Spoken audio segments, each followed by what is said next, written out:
Good morning, Galaxians, and welcome to the Thanksgiving edition of the Galaxy CDs Rocks and Flips Reseller Talk podcast live. Welcome to the show. As I said last weekend, I have nothing particular planned for today, but to discuss whatever you guys want to talk about and to be thankful just that we're all here and doing this thing called reselling. Frankly, it's amazing that at this point in my life, I'm able to do this and kind of have control of my schedule and control of my time. I am so thankful that I was frustrated with a job and looking for something else and went down the YouTube rabbit hole of reselling and decided to give this a go. It has been, for me, it has been life-changing in multiple ways, not just from learning, what I wanted to do within the world of reselling and being able to do that, to make a living at that and have control of my time, but to start this venture on YouTube and to have met all of you and the now approaching 2,000 people who subscribe to this channel, not to mention the probably thousands more that have watched a show over the years I've been doing this and shared a comment or shared the show. It has just literally been a life-changing experience. So I am super thankful for all of that and for all of you. And that's what this show essentially is going to be all about. There are plenty of things going on in the world of resale this week. So if there is something that you want to talk about that maybe is not something to be so thankful of, don't hesitate to put it in the chat. I'll be happy to talk about it. But I did want to try to have, I know the news, it feels like for the last 6 months, has been kind of relentlessly, let's just say, not super positive in the world of reselling. There's been a lot of changes at the platforms. Some platforms have just completely gone away. Others are struggling. Individual sellers I know are struggling. Fees keep changing. Rates keep going up. But still in all, at the end of the day, at least in my case, and you can let me know what your feelings are, the ability to be able to do this either full-time or as a side hustle to do things like pay for vacations or holidays or, keep food on the table, whatever your situation may be, is something to be thankful for. So that's kind of where I wanted to start today. Let's hop into the chat here and say some good mornings. Den Decor Depot, good morning. Cross listing and smoking an 18-pound turkey. Nice. I'll be on my way shortly. Orders to pack as well. Happy Thanksgiving back to you and yours. And yeah, happy Thanksgiving to everybody. Smoked turkey sounds pretty good, actually. I am traveling tomorrow to my parents' house, who I believe bought a pre-smoked turkey this year. My mom's been texting me about it. She's very concerned that people are not going to like it. And I'm like, man, count me in. I'm all about it. So we'll see how that goes. But congratulations on having some orders to pack. It's been, again, I know everybody's experience is different, but the past couple of weeks have been really, really good here at the Galaxy. I shipped 23 items just this morning. So for a Wednesday morning, that is a big, big number for me. So there'll be a pretty big What Sold recap coming up next week. Fern Flips, good morning. Good morning, everyone. Lord Jake Ryan, good morning. Mel, hello, good morning. Welcome. Happy Thanksgiving. Big Dre, hello. Fern Flips, very thankful for reselling as well. Has been life-changing for my family. Thankful for each and every sale. And that is absolutely the truth. Sometimes we have to remind ourselves of that. Like notifications just keep coming and coming and coming. One of the downsides to this is that it can be a little hard to break away. It's a little hard to find some space and some peace unless you literally turn off all your notifications, which in this business you really don't want to do. You want to make sure when you've got orders, if you need to do something or if you need to answer a question. But it's almost a 24/7. It can be really difficult to break away. And for a lot of us, it's a very isolated thing. I sit down here in the Bat Cave 5, 6, 8 hours a day working on listings and stuff. It's one of the reasons I'm not at the Bat Cave over at the listing booth today. I needed a break from doing some listings. I've done, last week I did over 200. This week I've already done nearly 100. My brain is a little fried.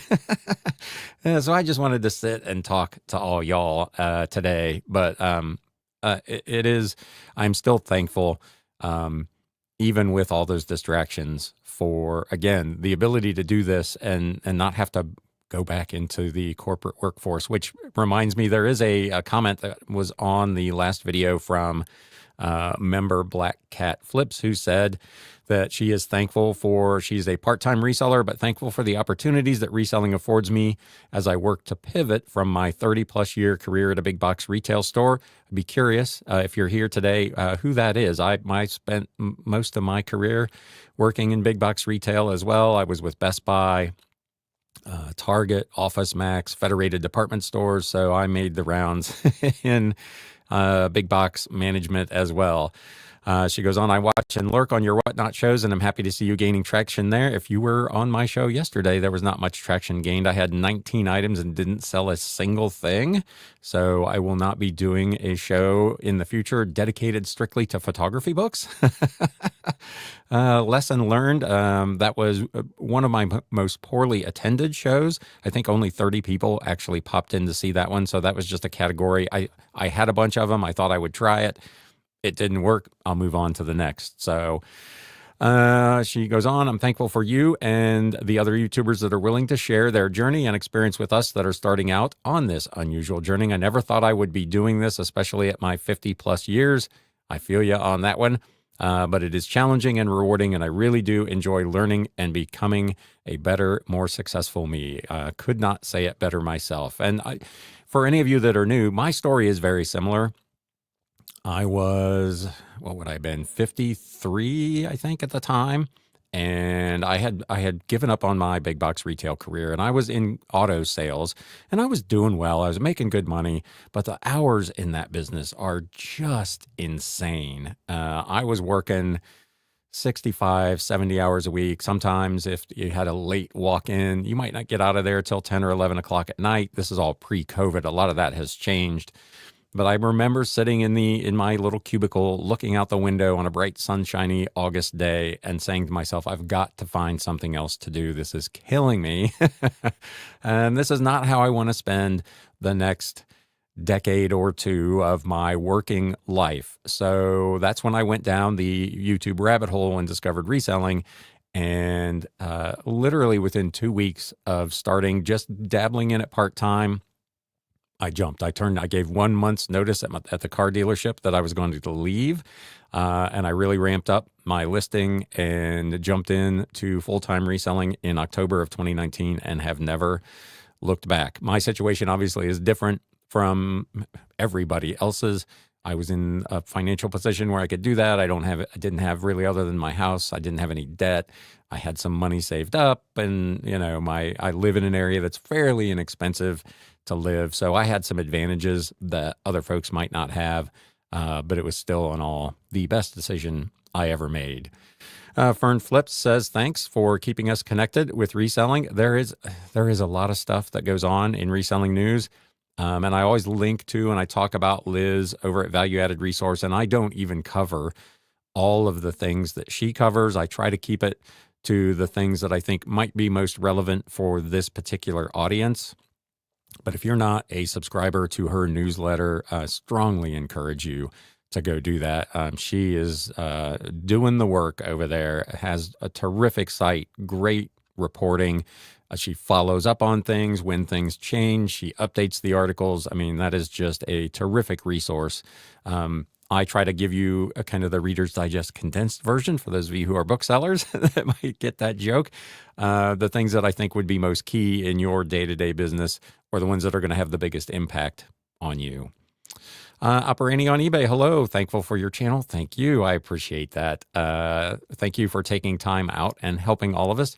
And that is one of the things I wanted to do with this channel. It was never about, being a 100,000 subscriber channel. I wanted to be able to connect with a community of resellers who really wanted to take this seriously and wanted to know things about fees and shipping rates and taxes, which is something we'll get into next week on the show. So you want to be sure to tune into that. There are some changes coming on taxes that you're going to want to know about.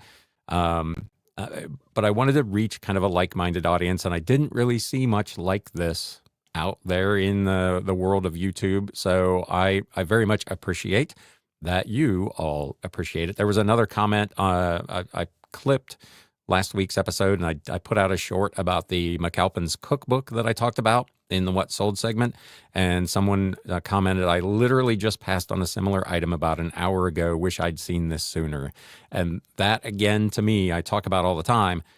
Success for me for this channel is a comment like this or a comment like that, where at least one person every episode learns something maybe that they didn't know before, or discovers maybe a new tip or trick or whatever the case may be that they can put into practice in their business. Or maybe they even see stuff that others are doing that they definitely do not want to do. There's a lot of that as well. So that was the goal of the channel, and I appreciate that you appreciate it. JRKR 1964, hello, welcome to the show. Fern Flip says, I had a single sale yesterday on Mercari, $8.55 whole dollars. Cha-ching. I had one pretty good sale last week on Mercari. I had an offer last night for a book that I had at, I think, $17. I had an offer of 14. I was into it for, I don't know, like 50 cents. So I went ahead and took it. So there is still some activity over there, but Mercari is still very, very slow. It was averaging maybe 3 or 4 sales a week for me, and now it's probably 3 or 4 a month at this point, where Etsy continues to crank out things. Whatnot is, last night's show notwithstanding, has been pretty good in terms of transactional volume. You know, most of my shows, I'll bring 20 items to the show and I'll sell 12, 14, 16 of them. One show I actually sold all of them. So I'm moving a lot of stuff over there. But as I was discussing with another seller yesterday, a lot of it is kind of that $1 or $2 or $3 item it's generating a little cash flow. It's moving some old inventory, but it's not yet for me been super profitable. So again, if you have not seen the replay of the live we did about a month ago with Common Ground Finds with Max, he is just killing it over there. I watched his live show a couple of days ago, and it was an antique book show that he had kind of billed as opportunity for resellers to come in and maybe get some inventory. And most of the stuff that he was selling, there were enough people bidding that it was selling for probably 75% of what the market value would have been if you had sold it over on eBay or Etsy. You know, there was an $80 book that he sold for about $62. So he is just killing it. I have not yet found that to be the case. I had the one that I talked about in last week's What Sold that was a fairly hard to find book that did get to $20, but it should have been, if I had waited it out on eBay, I might have gotten 40 or 50 for it. So it's definitely a different market, and one I continue to try to find my way in. JRKR says, stupidly volunteered to host Thanksgiving in Q4. Very busy with orders. Good. I'm glad you're busy with orders at least. I don't host holidays. My house, frankly, still is too full of stuff really to do that. It's kind of a mess. I talked about a couple of weeks ago, I went up to Cleveland and I bought whatever it was, 500 and some science fiction books, and those are now currently still in the spare bedroom. So yeah, it's a bit messy here. Aaron, good to see you. Glad I can make it today. I've been mostly on the replay crew. Absolutely, totally fine. I appreciate most people, to be fair, are on the replay crew. Like these videos, normally it's like 80 or 90 people that pop in and out during the hour that I'm here live, but most of them ultimately go on to get 400, 500, 600 views. So you're not alone in that. This is a really awkward time for a lot of people. 11 o'clock on a Wednesday, middle of the week. It's not for everybody, but maybe I should move mine to the old hump day hangout time for the next month or so while they're on a brief hiatus. Den Decor Depot says, Greenberg in Texas makes a good smoked turkey. I'm toying with the idea of flat rate shipping in the new year. What do you think? I used to ship a lot to the West Coast and it's really dropped. I still ship a ton to California in particular. It is when I go into my pirate ship reports, California is far and away my biggest location.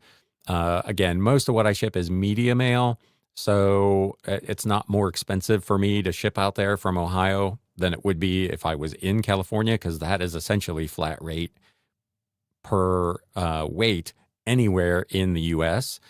I Again, the same reason I got rid of free shipping personally is why I would be hesitant with flat rate shipping, is that the rates change so frequently, and it puts you potentially in, I guess you could make this argument either way, an uncompetitive situation. So if you're in the middle of the country, this argument may not matter. But if you're on one of the coasts and you do flat rate shipping, you are essentially overcharging everybody potentially on the East Coast to try to make up for the fact that you might be shipping to the West Coast. If you do calculated shipping, you have the opposite problem. You may price people on the West Coast out of the market because shipping is going to be so expensive. So there really is no right answer, I don't think. It's whatever you can fit best into your business, in my opinion.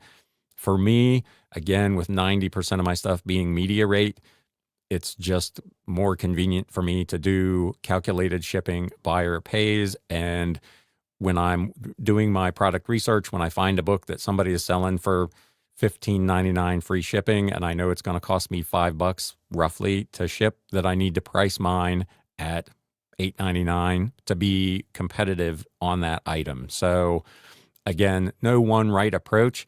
I think for me, the key thing is that you take the time to look at all those options and think about, okay, if I do it this way, how many people am I going to impact versus, and again, knowing your business, knowing how much you're shipping to one coast or the other makes good sense. That's something you would want to know before you made a decision like that. But diving into that data where you can find it before you make a decision. I see so many people that are just like, oh, I'm going to do free shipping, or, oh, I'm going to do flat rate, but they don't do any real critical analysis of how it might impact their business. So if you're thinking about doing something in the first of the year, you've got some time to really watch over the next like 45 days and see, as your holiday business continues, what those trends are. And maybe you try some product categories or some items in the meantime, and just see how that goes before you go like whole hog into it. So that's just some ideas. Lindy Moo, welcome. Drove 6 hours to spend the holiday with my son and started thrifting in his town before I made it to his place yesterday. That is Reseller 101 right there. More today. Good for you. I was in Dayton yesterday picking up some books. I had, this has been, maybe early summer. I had talked about a estate company that they no longer actually do estate sales. They will actually just bid on the estate, and then they take everything back to their warehouse. They have some categories that they sell online on eBay, Etsy, and whatnot, and they have some stuff that they just do like local sales for in their warehouse. And I had connected with them and had bought a bunch of books from them, and they had showed me in their warehouse. They have got literally thousands of books, but they weren't quite sure yet what they wanted to do with them. And they reached out to me over the weekend and said, hey, we're ready to start selling off these books. Would you like to come up and take a look? So I went up yesterday. She showed me, it was probably 8 or 10 bookshelves worth of stuff that they were ready to have somebody kind of take a look at. And I did not buy all of it because, as I said to her, I just bought a couple thousand books, so I'm not trying to acquire a couple thousand more, but I did buy about 100 total, mostly books, a few magazines, and a few odds and ends. I ended up getting for about $1.50 a piece on average. So, but they're going to invite me back probably once a month to go through more sections as they look at the stuff they've got and decide what they want to do. So again, going back to something I talk about all the time, networking, making those connections, letting those people, those estate sellers know that you are a reseller, that you would be a buyer, potentially even in bulk. It will lead to you getting contacts for items that you might otherwise have missed. Maria Medeza, I'm grateful to reselling. Both of my parents passed this year. I'm sorry to hear that. My business allowed me to be present for them on a daily basis. It's a gift to make my own hours and have a business that I love. And that is absolutely true. A couple weeks ago, I think I mentioned my dog was real sick, and the ability to just go and take her to the vet and get her checked out and, be able to do those sorts of things is it's worth so much money to me and obviously to you as well. Having that time to spend with your family, it's invaluable. You can't put a price on that kind of stuff.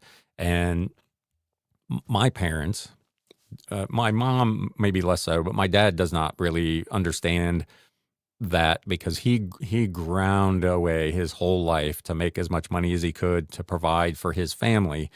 And I have made the other decision that the money is not the most important thing to me. I'm willing to make less than I could in my traditional professional career to have my time and to have my peace of mind back. And those are things that different people value differently. There are resellers that all they want to do is make mad amount of money, and they're working 80, 100 hours a week and have large staffs of people and giant warehouses and all that kind of stuff. And we all have the ability probably to do that if that was our choice. I know I certainly could.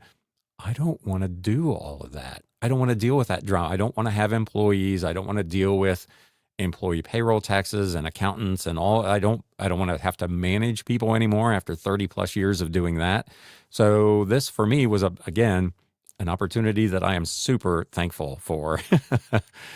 Den Decor Depot says thinking anything up to £4, $5.99 or $6.99 flat rate and taking a less discount depending. Be sure you look at the updated Ground Advantage rate tables from the last episode. Those are going to go into effect on January, I believe it was 19th. There's a link in that video to Liz's article where she's got all the charts. So there are some changes. It was in some cases a fairly substantial jump. So just be aware of that. That again is the downside. If you set them up as business policies and you can go in and edit them again fairly quickly, it's not that big a deal when you have these kind of twice a year price increases, because there will probably, unfortunately, come a point where $5.99 or $6.99 will not be enough and you'll need to make a change. So, and again, it's one of the reasons a show like this exists is to help remind you of those semi-annual big price bumps. JRKR 1964 says, haven't really had the time to list lately, so doing sell similars, trying to sell older items. It can be, because I do it full time, I always carve out at least a couple of hours a day, with the exception of Sunday, which I try not to do much work on Sunday, to list. So like this morning, I was running a little behind because I had way more orders than I anticipated, but once I got my orders shipped, I did 10 listings this morning. Now I'm doing this. Now this afternoon, I'll probably do 15 more just to get to kind of a nice 25 number today. I'm not doing anything tomorrow. I may not even answer messages tomorrow. I rarely do that, but I may literally take the entire day off tomorrow and then worry about everything on Friday. It is nice. Someone mentioned the big box retail thing. This time of year used to be for me the absolute worst. Being in retail, especially now, when I first started doing it, Thanksgiving was a day that all the businesses were closed. But over time, they all started opening earlier and earlier in the morning on Black Friday. And eventually that bled into Thanksgiving Day. And it just made Thanksgiving essentially unenjoyable. You were either having to go into work that evening or so early the next morning that you really couldn't enjoy your family time. And then you spent the next 5 weeks working extra hours, which most companies did not compensate you for. Hat tip to Federated Department Stores who did. When I was there, we worked 6 days a week from Thanksgiving through New Year's, but we got an extra day off for every week we did that the following year. So it was like a comp day. So you could kind of at least get that time back. It's not time during the holidays with your family, but at least there was some kind of compensation for it. But this time of year was so stressful. And now I don't have to worry about that. And I can just be excited about the orders that are going to come in, hopefully, over, kind of the holiday weekend into Cyber Monday. So it has completely changed my mindset and attitudes. I'm still a little bah humbug on Christmas after 30 years of that, to be fair. But it has definitely changed how I view the holiday season and my personal, life satisfaction in that time of year. Den Decor Depot says, I have the margin to do it. And that, again, is another thing to understand. How much is the shipping going to impact your bottom line net margin. A lot of people, I don't think, do a good enough job of factoring in all of those costs when they're looking at things, and they end up buying stuff that can be less profitable than it probably should be because they overpay. That's why I always say the money's made at the buy. Big Dre, I failed at the flea market on Sunday. It took 500 shirts, 70 jackets, and 100 shoes, and I only sold 3 pairs of shoes for $55. So next time I will take bulky items and hard goods. And that is like all of this, and it's kind of why I've documented this journey for me over the last 5 years now. This is all a learning experience. My show last night on Whatnot, which was a total disaster, was a learning experience. I know now that photography books aren't, Whatnot is not the correct market for that type of item. So I get those from time to time. Those will go somewhere else. So every day, everything you do, every effort you make to either sell online or in person, you should look at it as a learning experience and take what you can from it so that you can move on to bigger and better things. Lord Jake Ryan says, I know you use lists perfectly and cross-post from eBay to Mercari. Are you able to do the opposite? You could. I don't, because eBay has so much. eBay is far and away the most complicated to list. So you've got all the item specifics and all of those extra things that eBay requires you to put in. They also give you the most photos at 24. Mercari still is at 12. Etsy is still at 10. So for me, for my listing flow, I start with eBay because that's the one that is going to get the most information, the most specifics, the most detail, the most photos. And then as I go to those other sites, those things that don't apply there just don't get cross-listed. Whereas if I was doing it the other way, if I started, say, on Mercari and I had my, 12 pictures and no item specifics and a lack of detail, when I cross-posted that thing over to eBay, I'd still have to fill all that stuff in. So from my standpoint, it makes more sense to do the primary listing. If you're not using List Perfectly itself to list, which you can do, it makes more sense for me to do everything on eBay first and then push that out to the less requirements sites than it would to do it the other way. But it does have that flexibility. You can cross-post from any of the sites that they work with to any of the other sites. It's just a question of how much information actually transfers. Let's see here. Den Decor Depot. Depop is outperforming Mercari on volume for me. I have seen a rash of people complaining about Depop here lately with people making offers and then not completing their purchases. And I mean, the comments are just full of that on a couple of Facebook groups I'm in. I'd be curious what your experience has been. I don't sell over there. I've looked at it a couple of times and just haven't pulled the trigger. It is one, I believe, that's in List Perfectly, so it would be fairly straightforward for me to do, but I just haven't been incentivized enough to do it. Big Dre said I sold 120 on eBay while I was at the flea market. That is, again, for me, one of the I talked at the beginning of the show about like the constant distractions, getting dinged at 10 o'clock at night for a sale. But you're constantly making money, even when you're not quote unquote working. You're at the ball game, at the soccer fields, at Thanksgiving dinner, and someone's ordering from you, and you're making money literally 24 hours a day, 365 days a year. There's nothing else that I'm sure there's some like passive income strategies that, some of the gurus would say, oh, you can make money from the beach and not have to do any work. This is definitely not that. You got to do a lot of work up front, but the money comes like 24/7, 365 or 366 in the case of a leap year.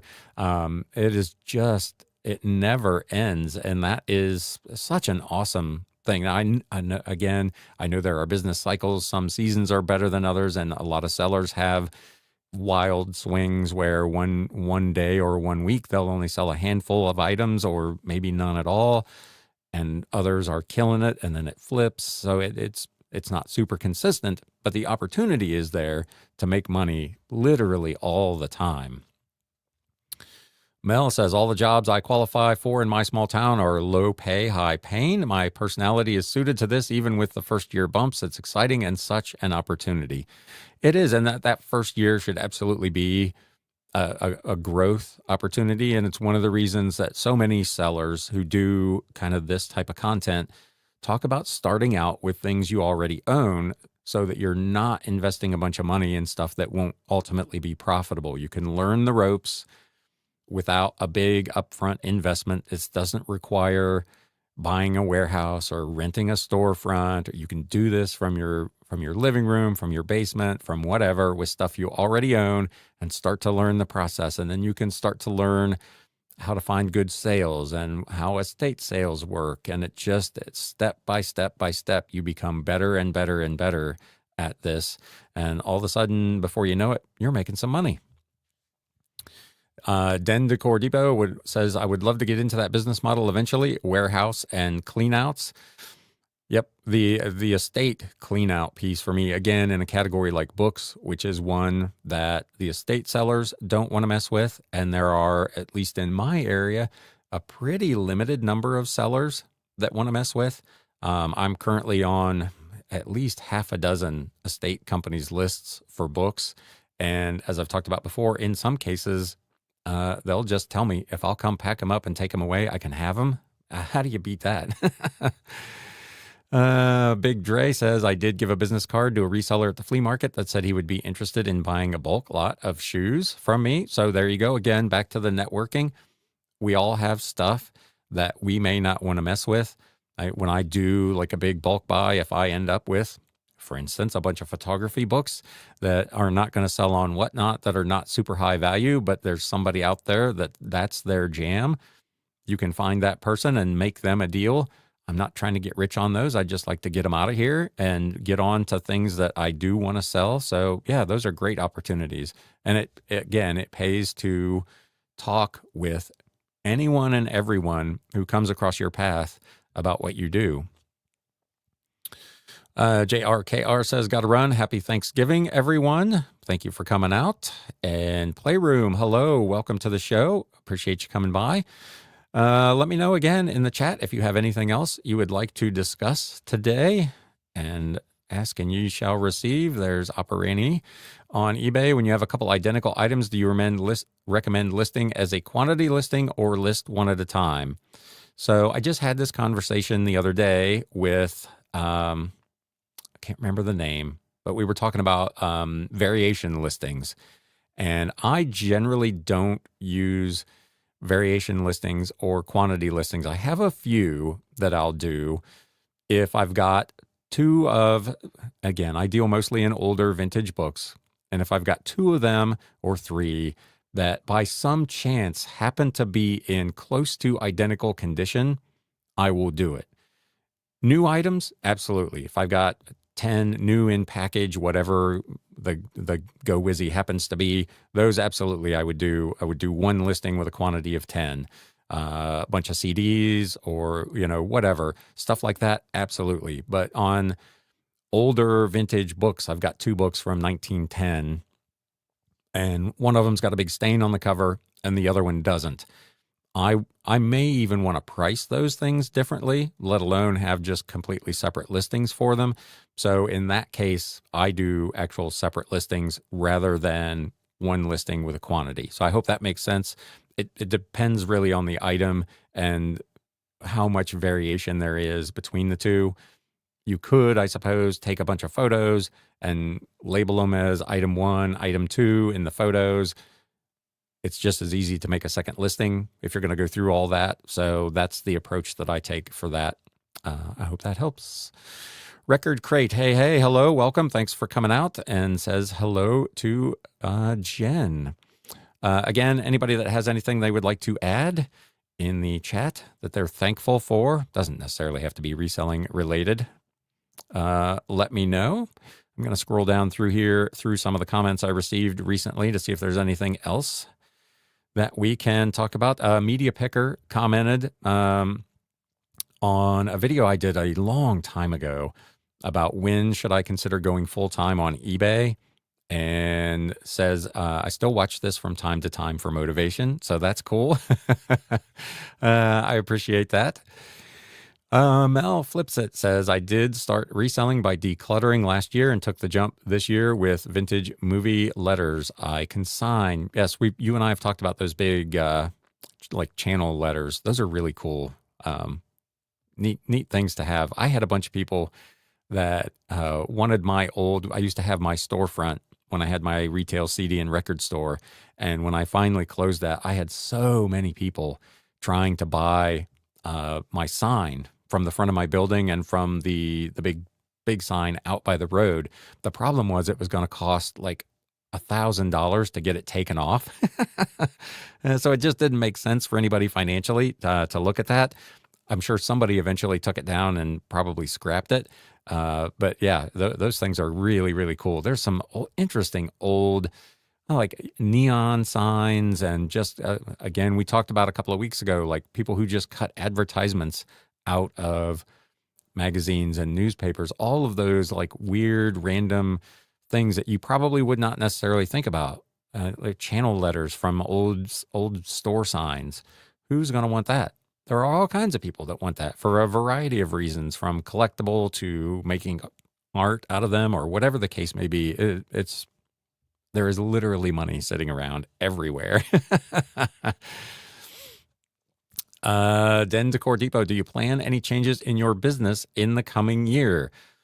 Not really at this time. I probably would have said pursuing Whatnot would not have been on my bingo card for this year. So continuing to kind of pursue that. I've already got shows scheduled out now through the end of December. I will probably continue to try to tweak that and make that a viable piece of my business. Again, I'm under no illusions it's going to replace eBay, but if it could become, 10, 12, 15% of my business, and if Mercari happens to recover to what it used to be, which was 10, 12, 15% of my business, I'd be in a pretty good shape for next year. So kind of all of the things I currently have in place with networking with estate sellers and all of that stuff, I'm reaching a point where it is conceivable that I might not have to physically go out to too many sales, because I've got enough resource now with inventory coming in through those connections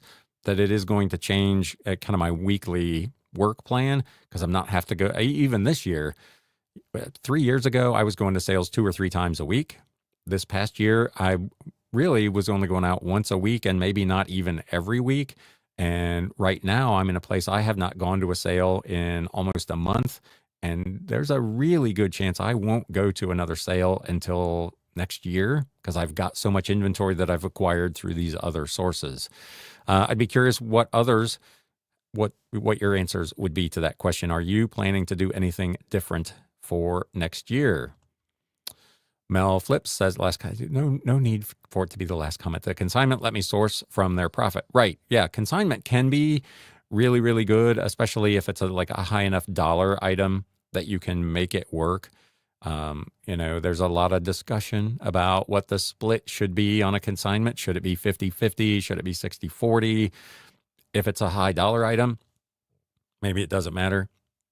If it's a low dollar item and you're doing all the work, probably a bigger split to you makes more sense.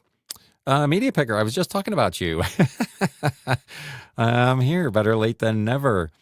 Den Decor Depot says cross-listing to other platforms has easily been half of my income this month. Yep.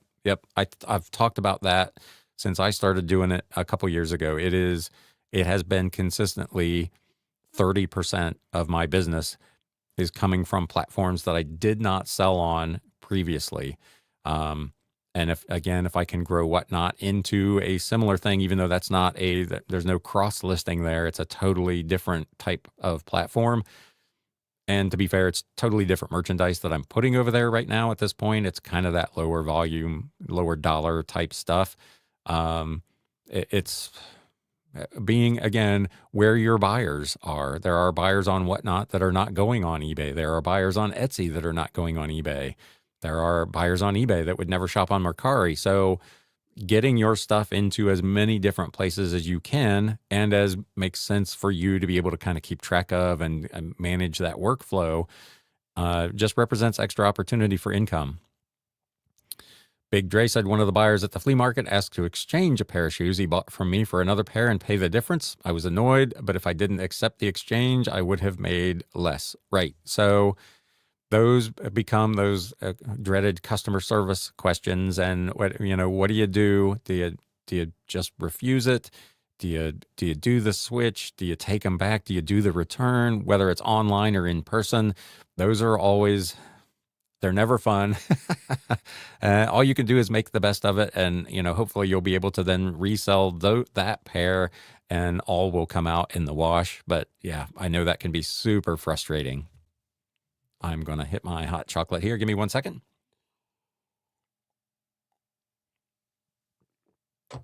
Den Decor says, I'm looking at shipping cost changes, potentially a second eBay store for the pile of sports cards I now have. That was interesting too. The sale I was at yesterday, the warehouse, they had just done a deal with a guy for hundreds of thousands of dollars worth of sports cards. He showed me just a small sample of what they had. Just pallet after pallet after pallet of sports cards dating back to the 1970s. A huge buy. I think they paid about $100,000 for all of it. It is a massive, massive undertaking. There is terrific money in that business. It's not one I have personally any interest in getting into. I've got a buddy who does it. There is a ton of money to be made there. But yeah, this guy his eyes were watering the amount of stuff he has to deal with. Operani on eBay says, in 2025, I'm going to baby step my way into cross-listing. What platform would you suggest is my first one to add to eBay? It depends really on what products you're selling. So if you're a clothing seller, Poshmark probably makes the most sense. If you're kind of a general merchandise seller, I would probably say Mercari, despite my personal experience has been that I'm not doing real well with books over there. But if you're a general merchandise seller or a video and CD seller, I hear those people are doing really, really well over on Mercari. If you've got a lot of vintage stuff, Etsy has been fantastic for me with pre-1970 era books. I make more margin over there than I do on eBay because I pay less fees, and some of those things do really, really well. So it kind of depends on what your stuff is. Mercari is clearly the easiest, and at least as their fee structure is set up right now, it's also the cheapest to sell on because there are no listing fees and there are no selling fees.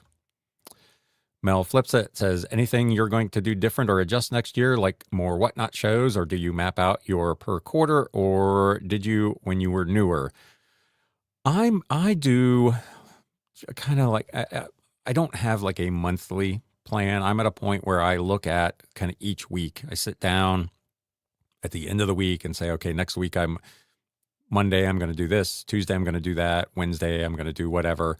And I kind of map out my week. Here are the times I need to either record an episode or do a live. Here are days I want to do whatnot shows.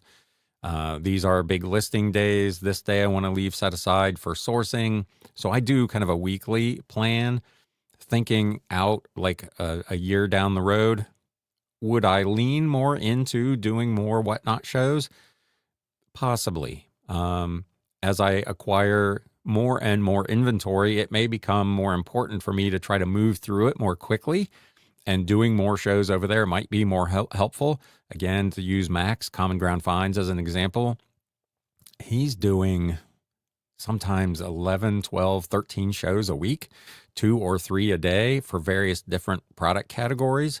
So if I continue to have access to hundreds and sometimes thousands of books at one fell swoop, having an outlet to be able to move through some of those more quickly than putting them up on eBay and waiting for them to sell might become more important.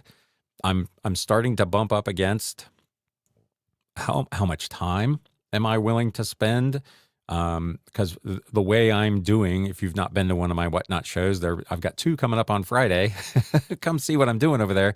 But I'm actually doing fairly detailed pre-listings of all the items that are going to be in the show. So, a 20 listing show takes me, give or take, 45 minutes to an hour to prepare for.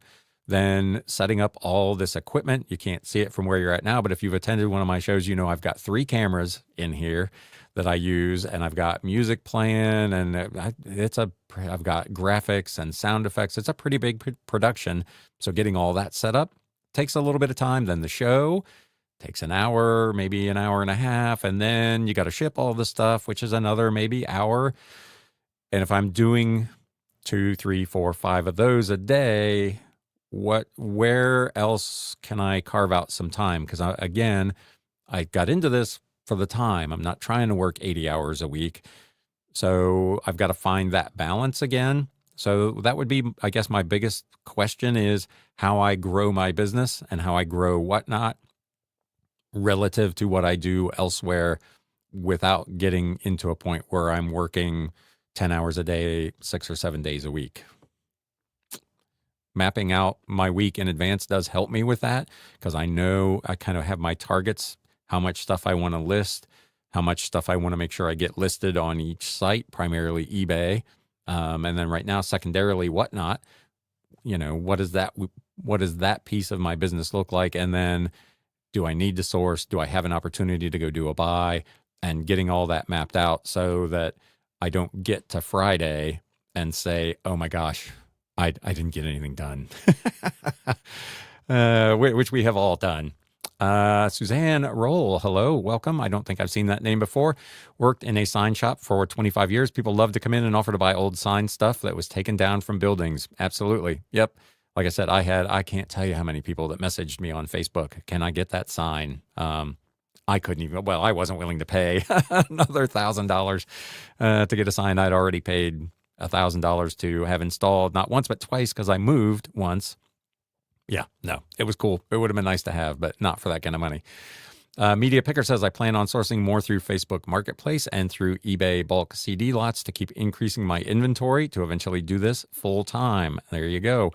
As you and I have talked about, offline, media is a bit of a numbers game. I had this conversation with somebody in a Facebook group the other day. They were talking about they have some books listed on Pango Books and eBay, and they're not selling anything.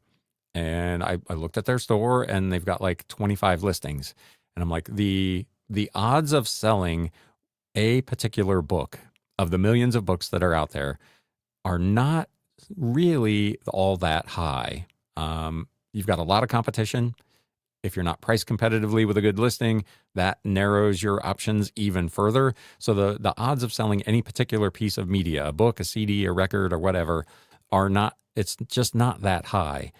But if you have hundreds or thousands of listings, the odds of you selling a fairly decent amount of that big number over the course of a day, a week, a month is actually pretty good because it's just a numbers game. You get a lot more at-bats. You're going to get a lot more hits. So that's why I've got 11,000 plus listings and counting, and 2,000 or 3,000 books ready to be listed that I work through on a daily basis, because the odds of selling this particular book that's sitting here next to me individually, not super high. The odds of selling a book today out of 11,000 is almost 100%. Den Decor Depot says, I probably have 3,000 to 4,000 cards now, most free, some super cheap. And that's another category where you can get like massive amounts of inventory for next to nothing. Garage sales, estate sellers, they don't want to mess with boxes and boxes of old baseball cards. They don't know. It's not their area of expertise. It's the same thing with books. They don't have any idea. They just see a wall of books and are like, oh my God, how are we going to get rid of all this stuff? And they say they're $1 or $2 a piece. And there might be $15,000 worth of inventory sitting on those shelves. But that's not their business. And that's where people like you and I come in, fellow resellers, connecting buyers who know the value of those items with those items, and, kind of recycling that stuff, keeping it out of the landfills and being able to profit on the difference between the people who have it, that don't know or don't care about the value, and the people who want it who do. Den Decor Depot says that level of production is kind of the turnoff or whatnot to me. I'm too instant gratification. And to be fair, it's absolutely not necessary. I do it because I've already got all this equipment that I've already invested money in. So I might as well put it to good use. And I kind of do it to set my show apart a little bit because almost nobody is doing anything to that kind of level. I've already had several people in the comments, in the chat, in a review that said something to the effect of one of my favorite whatnot shows I've ever seen, terrific production quality, but it's absolutely not necessary. If you watch Max, again, to go back to him, Common Ground Finds, he has got a little wooden book stand on a carousel sitting in front of a bookshelf. And he talks about the book. He puts it on that stand. The carousel spins around one time and he does his auction and he's on to the next. There is literally no production value in that whatsoever. He's got decent quality audio and decent quality video, whether he's doing that with just his phone or if he's got like an actual mic. Like I run this whole setup. So I've got, a $300 mic and a $600 mixer. And, that's why this show sounds like it does, as opposed to just talking into my phone. But both of those can be super effective. And most whatnot sellers are doing just killer business doing just that. So don't let that be the turnoff for you, because you can do it literally just with your phone and somewhere to set the book or the item, the CD, the whatever. They do have some production requirements if you want to do trading cards on there, especially if you're going to break packs. You've got to have like 2 cameras, I think, set up for that because they want to show the pack being broken so that there's no opportunity for fraud and whatnot. So there is some other stuff there. But overall, high production value is an option, not a requirement. We'll see over the course of time if it pays off. I do have several people who are showing up to all of my shows, not always buying, but they're always present. And like we talked about a couple of weeks ago, if you hop on to the app and you're looking for a book show and you see one that has 3 viewers and another one that has 20 or 25, which one are you going to go to? Because human nature is the one that's got more viewers must be more interesting. So if I can attract extra people with all that extra nonsense, that is a win. Den Decor Depot says, I spent a lot of time in radio in a previous life. I'd want the rig. Yes. This was all the result of another YouTube rabbit hole a few years ago. I had just started the channel and I had like a $39 USB mic from Amazon and was using the webcam that was in my actual PC. If you go back and like look at my first videos, they're pretty, not only from a content standpoint, but from a production quality standpoint, they're pretty terrible. And I'm one of those people that if I'm going to do something, I want to do it like 1,000%. So I went down the YouTube rabbit hole and I discovered Tom Buck, who does like gear reviews, a super charming individual, but he does really great gear reviews. And he kind of introduced me to the Rodecaster Pro, the Gen 1. So I bought one of those and a microphone, and I just fell in love with the gadgetry of it, which is why I now own 7 microphones and multiple stands and a Rodecaster Pro 2 and a bunch of cameras, because I just kept finding new ways to try to make this show how I wanted it. I don't know that it's necessarily how anybody else wants it. I mean, y'all keep coming back, so you must appreciate it. But it is definitely different than some other shows that are out there in a variety of different platforms. But yeah, the gear, I love the gear. I sold electronics for a long time in a former life, so I've always had a thing for gears and gadgets. And this show and whatnot are no exception to that. We are rapidly approaching an hour, so we'll make this the last call. I feel like my friend at the bar who says one more about 6 times before he finally leaves. But in any case, if you have anything else you would like to discuss before we call it a Thanksgiving day, let me know in the chat. I'm going to continue to scroll down through here and see what else is on some previous comments. Brian Henry had said that he kept noticing more changes on eBay. We've been talking about this for months as they've made transitions in the kind of the cosmetics of the site and some of the functionality. He says, each morning when I send out offers, a new page pops up with a summary of the offers I just sent. Like, I can't remember what I just did. Yes, I have seen that too. To be fair, that there was always something like that, but it's much more kind of in your face now. It is, again, as I've said numerous times, it's really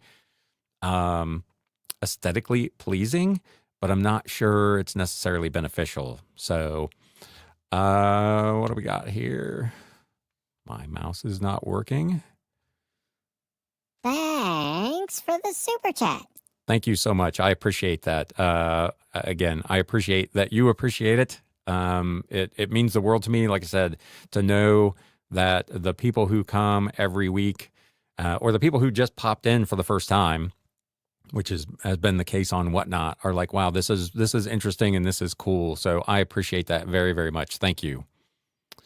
Media Picker, speaking of bars, today is Black Wednesday. The bars will be packed. Absolutely, it will be, which is one of the reasons I moved my Whatnot show from Wednesday to Tuesday yesterday, which may have been another contributor to the fact that the show didn't do as well because I was kind of off schedule, even though I had announced that in advance. But yeah, this was, I thought doing this show in the morning would be okay, but if I had a Wednesday night show, I absolutely would not be doing it today.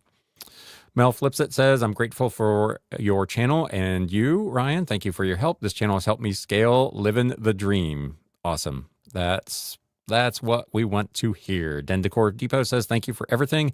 Yes, biggest drinking day of the year. Please Uber or designate a driver. Absolutely.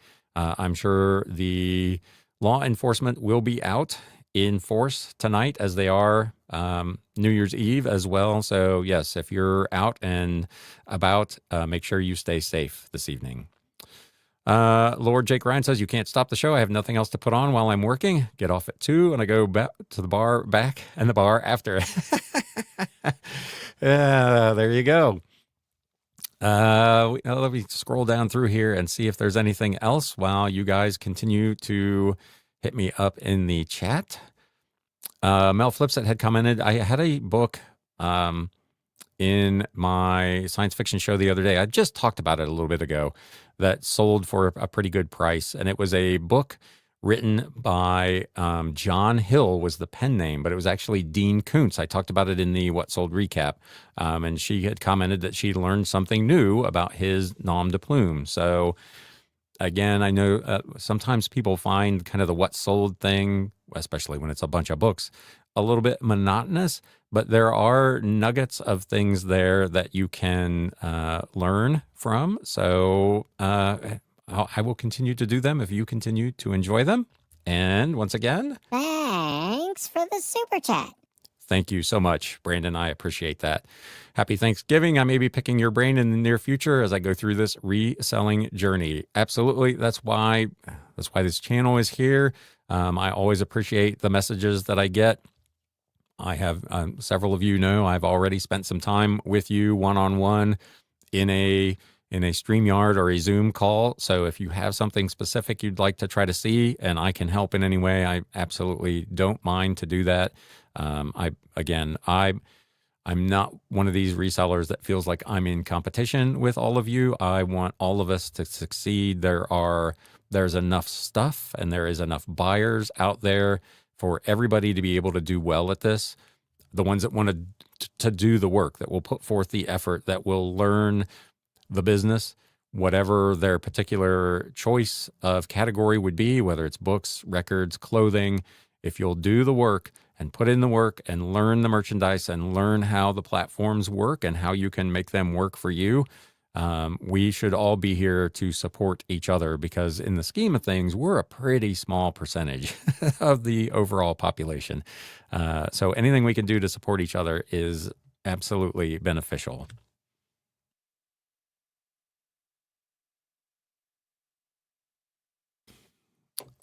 We'll go one more trip down through here. Here's someone who said, and I had not seen this previously, so this will be my first time actually seeing this comment on a video. I wouldn't be too quick to praise Amazon. The impact of the changes they made back in April shouldn't be downplayed, and we didn't. As you recall, if you've been playing along at home for very long, I've been pretty critical of the changes that have occurred over at Amazon. Followed a wholesale model on Amazon, shipping anywhere between 3 to 5 pallets to FBA per month. My platform and shipping costs averaged around 30% of gross sales for years. After the fee hikes and all the other changes made back in April, those same costs are now averaging close to 60% of sales, which have remained consistent. And the time to process an FBA shipment has increased 4 times due to having to split up what was previously 1 pallet of product into 4 or 5 shipments. That is, we talked about their quest for you as an FBA seller to ship everything to their regional hubs so that they can do more quick delivery. But all of that is costing you obviously time and effort, and in this case, money with the way they changed their fees. So it is not all. Again, the point of this was that Amazon had announced that they were not making fee increases as they normally do at this time of year. But as this seller points out, the fee increases have already cost him essentially double in fees what he was paying before as a percentage of his business.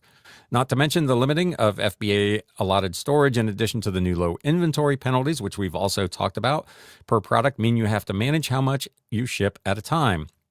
This works out to having to deal with more frequent, smaller shipments to more locations to try to avoid the over and under inventory limits they imposed. The fees they charge on them are horrendous. And again, we have talked about that as those things have rolled out. The fees are onerous and they are very difficult to manage. They did acquiesce to some pressure about seasonal items because inventory levels obviously vary wildly if you're in or out of season, be it summer, be it holiday, be it whatever.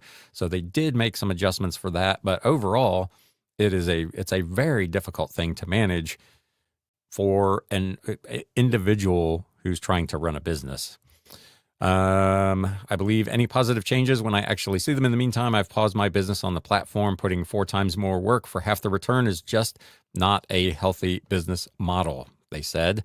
And that is absolutely true. And it's one of the things, again, not to go back to the bad news, but it's one of the things that we discuss here all the time with selling fees. The platforms continue, be it Amazon, as is this case, or eBay, or others, they continue to try to squeeze more and more profit essentially out of the same amount of business. Because with the exception of Amazon, most of these platforms' businesses are growing by very incremental amounts. So the only way they can make more money is to collect more in fees. And that is either through raising their fees or adding in all of these other quote unquote optional services like promoted listings and ads and offsite ads that you really need to look into in order to maintain your level of business.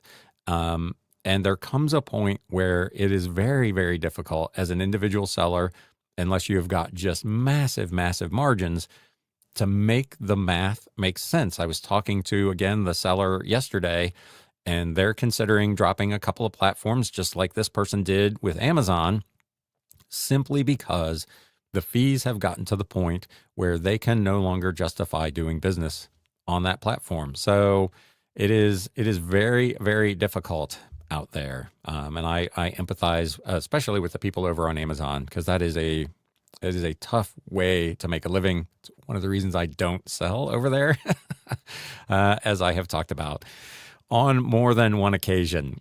So my friends, as always, I appreciate all of you that came out today and spent a little time here.